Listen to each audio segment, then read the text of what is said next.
we had imported from Bofors in 1984 during Rajiv Gandhi's time 400 guns from Sweden, from Bofors, artillery guns.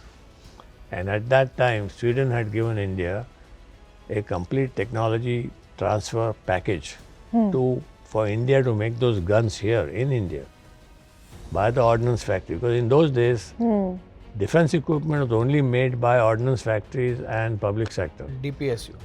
There was no private sector involved in this process. We were not allowed to make products for defense. But I made a gun,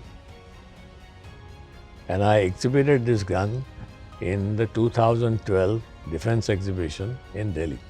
This one that takes place every, I think 2 years or 4 years. 2 years. Every 2 years. And in those days, hardly any Indian company ever exhibited products. It was all foreign companies or their agents, who used to exhibit products. So we were we had a few companies like us who had enough courage to say that we also make something and exhibit our products.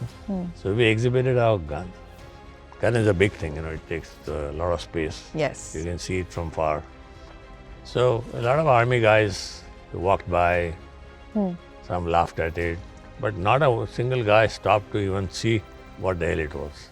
Because for the simple reason, they just didn't believe that somebody, some Indian company called Bharat Forge can make a gun. Everybody believed in importing. Was that the scenario back then? Yeah, because everybody believed in imports. They just believed that the global suppliers were the best and that they were the people to go to.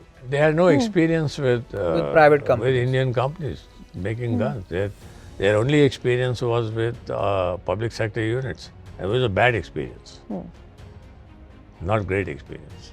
Any interest shown by, say, the government when this gun was exhibited by you? Nobody. Initially, no. Nobody had. I mean, the government at that time, I even went to the Prime Minister once, Manmohan Singh. But he said, go and meet Anthony. He was the defense minister. So I met him.